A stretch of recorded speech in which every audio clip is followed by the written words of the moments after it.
obviously, this is going to cause enormous problems for anybody who's sincerely and authentically religious. Hey everyone, and welcome back to the channel. Bishop Barron took to X to post a fiery response to the inauguration speech of newly appointed New York City Mayor Zohran Mamdani, if I'm saying that right. And let's just say this tweet went viral because it caught a lot of people off guard. Now, I want to show you the tweet itself, and I also want to get to a clip of Bishop Barron explaining socialism, explaining Marxist communism and its ideologies and why it's a problem for Catholic social teaching and the like. But first, we need some context. Here's what Mamdani actually said that got Bishop Barron so riled up. Few of these 8.5 million will fit into neat and easy boxes. Some will be voters from Hillside Avenue or Fordham Road who supported President Trump a year before they voted for me, tired of being failed by their party's establishment. The majority will not use the language that we often expect from those who wield influence. I welcome the change. For too long, those fluent in the good grammar of civility have deployed decorum to mask agendas of cruelty. Many of these people have been betrayed by the established order. But in our administration, their needs will be met. Their hopes and dreams and interests will be reflected transparently in government. They will shape our future. And if for too long these communities have existed as distinct from one another, we will draw this city closer together. We will replace the frigidity of rugged individualism with the warmth of collectivism. If our campaign demonstrated that the people of New York yearn for solidarity, then let this government foster it. So what really got Bishop Barron going here is that final line. Mamdani is saying that we need to replace rugged individualism with the warmth of collectivism. And that line, Bishop Barron said, took his breath away. And then he explains why that is the case. Collectivism, he argues, isn't just a bad idea in theory. It's responsible for the deaths of hundreds of millions of people. And so, as you can see, he points to present-day countries like North Korea, like Venezuela, and obviously there's new news coming out of Venezuela that Trump has bombed it. That's a story for another time. But the point is that this Marxist ideology has had a catastrophic effect on these countries. And in other videos, Bishop Barron also mentioned Stalin, et cetera. There's not just countries, but people that buy these ideologies. And at the end, this is really interesting. Bishop Barron drives home the point with a sharp jab. And he says, spare me the warmth of collectivism. In other words, what on earth is warm about an ideology that kills hundreds of millions of people? Now, if this all seems a little bit confusing to you, I do want to slow down and I do want to provide you a clip of Bishop Barron explaining Marxist communism and why he thinks it's so bad. So this idea of collectivism, he specifically talks about in this clip, collectivism contrasted to private property and private enterprise. So let's go ahead and watch what he has to say, and then we will conclude at the end. Listen, please. Karl Marx was a student of Hegel, as I said. He was also a student of Ludwig Feuerbach. Feuerbach, the founder of modern atheism. Feuerbach, who said, right, that God is simply a projection of our idealized self-understanding. God's a fantastic being that we've invented so that we feel better about ourselves, etc. Well, Marx said, yeah, I agree with that.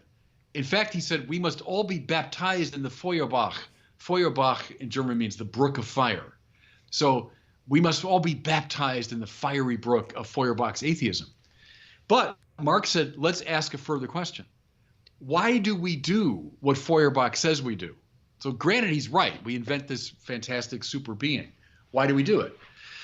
We do it because, Marx said, we're so oppressed economically. We're so deeply unhappy. We're so alienated economically that we invent this fantasy world to feel better about ourselves.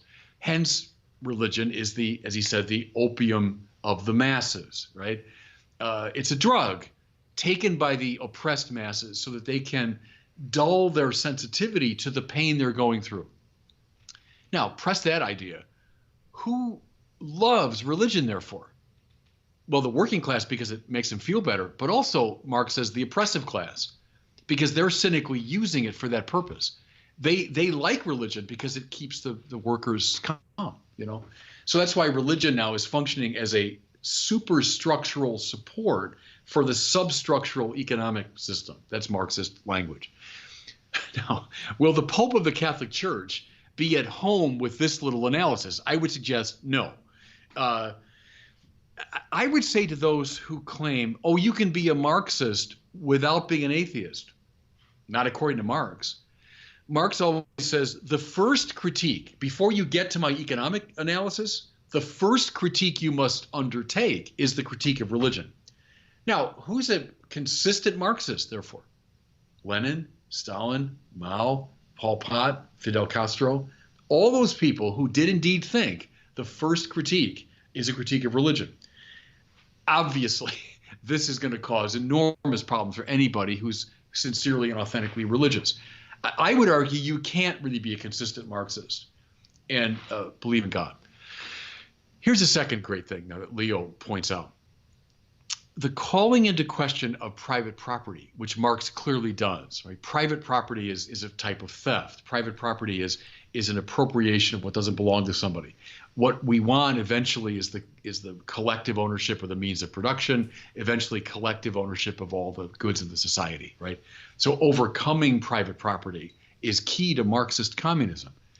For the Catholic Church, au contraire, Leo says private property belongs to us as part of our dignity as human beings, and it's an economic correlate of political freedom. Just as we say in our Western democracies that political liberty is a good thing, right? That I have my own rights and I can play a role in the determination of my political situation. Well, the economic correlate of that would be private property and its concomitant market economy, whereby I can enter freely with my own creativity and my own enterprise. I can make a profit. I can have my own property. Leo XIII and all the popes follow him recognize that as a fundamental right and value. So this is how I want to conclude. The opening pages of the Bible remind us of something profoundly important. Just because something sounds good doesn't mean it actually will lead to something good. You might remember the serpent in Genesis doesn't begin with some violent act or try to overthrow the garden. No, he begins with persuasive rhetoric. And he basically says, did God really say? And then he provides something of a better alternative. Words can often sound compassionate. They can even sound liberating. They can even sound enlightening.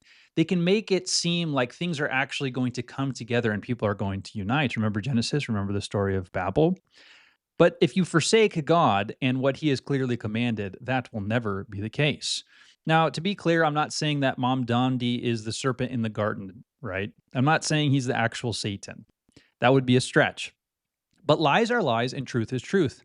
Objectivity is objectivity and relativism is, well, relative. And we need to be pointed to the truth. And scripture is the truth. And what the truth teaches us is that deception can often come wrapped in promises of warmth, unity, and moral progress. And so that's why I think it's so important that Bishop Barron spoke up here. He is a bishop in the Catholic Church, and when lies are being propagated, you need to say something, especially in a moment when political powers are signaling friendliness toward Mamdani and his regime. You might remember that Trump appeared with him in a photo and in a meeting, and it seemed like they were kind of buddying up, right?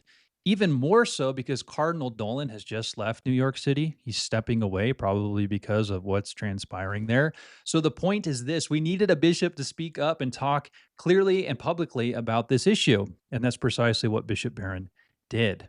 This is a very big issue. Why? And I just want to reiterate, because any ideology founded upon atheism will eventually hollow out a person. It may speak the language of compassion. It may sound morally elevated. It may seem that it's going to bring some sort of human progress and peace. But when God is removed from the center, human dignity does not grow, it does not expand, it does not elevate, it collapses in on itself. Curvatus in se, as St. Augustine famously said, and history proves this theological point again and again. So, ideas have consequences, and if Mamdani genuinely attempts to enact this vision of collectivism, which is a set of ideas, it is a theory, there will be consequences. And what's important to see is that the people that are going to suffer are not the rich writing the rhetoric behind his administration. right? It's going to be the people that have bought his lies. That's why this couldn't go unanswered. And I'm so grateful to Bishop Barron for being a little provocative because sometimes a situation calls for provocation. And I think that this was a time it was needed because lies were told. And what a bishop of the Catholic Church is supposed to do is guard the truth, warn the faithful, and remind us that not every promise of warmth leads to life.